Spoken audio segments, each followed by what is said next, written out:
Video में पढ़ेंगे नॉर्मलता। नॉर्मलता, normality, normality. अब नॉर्मलता क्या होता है? 1 लीटर विलियन में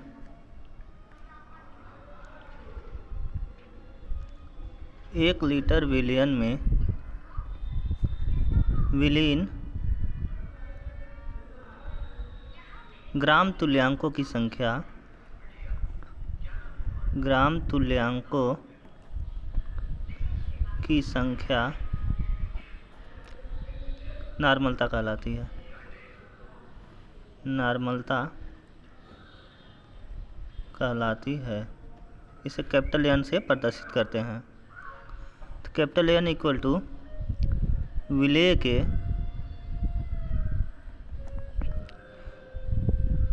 ग्राम तुल्यांकों की संख्या, ग्राम तुल्यांकों की संख्या और बट्टा विलियन का आयतन, विलियन का आयतन लीटर में। इसका फार्मूला हो गया।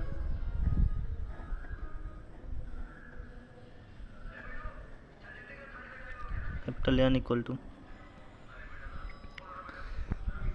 अब यहाँ पे जानेंगे कि ग्राम तुल्यांकों की संख्या क्या होता है।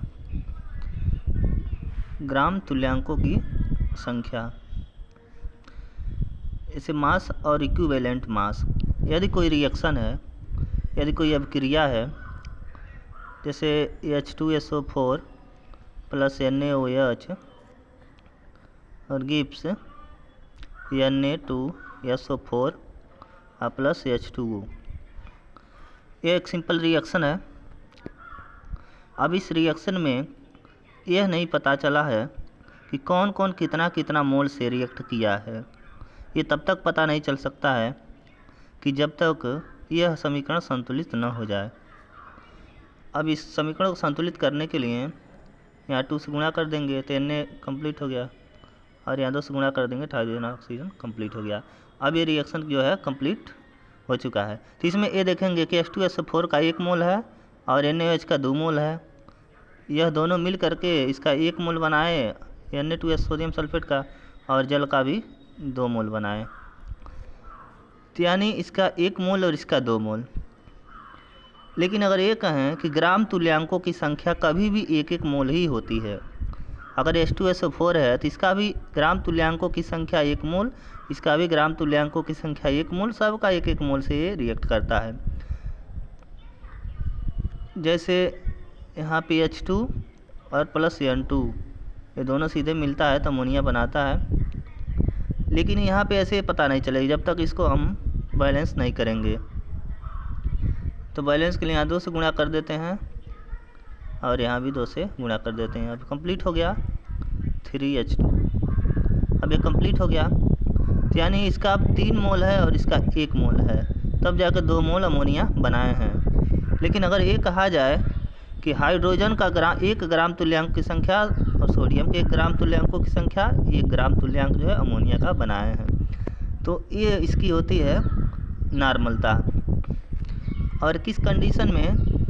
अगर एसिड का केस है, अगर एसिड है, अम्ल का केस है, तो इसको 1 मान लेते हैं ग्राम तुल्यांकों की संख्या। ये हो जाएगा मौलिक बेसिसिटी, बेसिसिटी यानी क्षारकता, क्षारकता। अब इसमें H प्लस की संख्या देखते हैं। जैसे HCl है और H2SO4 है, तो HCl में यहाँ पे H प्लस की संख्या 1 होगी, लेकिन यहाँ पे H प्लस की संख्या 2 होगी। तो यहाँ पे X का मान 2 हो जाएगा और यहाँ पे X का मान 1 हो जाएगा। तो इसी तरह से ग्राम तुल्यांकों की संख्या यहाँ पे N इक्वल टू विलेय के ग्राम तुल्यांकों की संख्या, तो यहाँ पर हो जाएगा मास इक्विवेलेंट मास इक्विवेलेंट मास और बटे आयतन लीटर में, आयतन लीटर में। तो सबसे पहले मास और उसके बाद तुल्यांकी भार यानी इक्विवेलेंट मास, तुल्यांकी द्रव्यमान की यहाँ पे संख्या।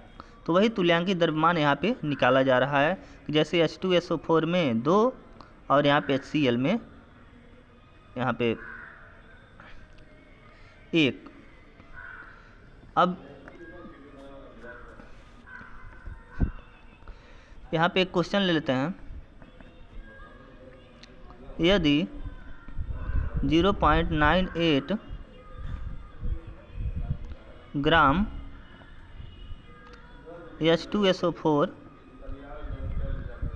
500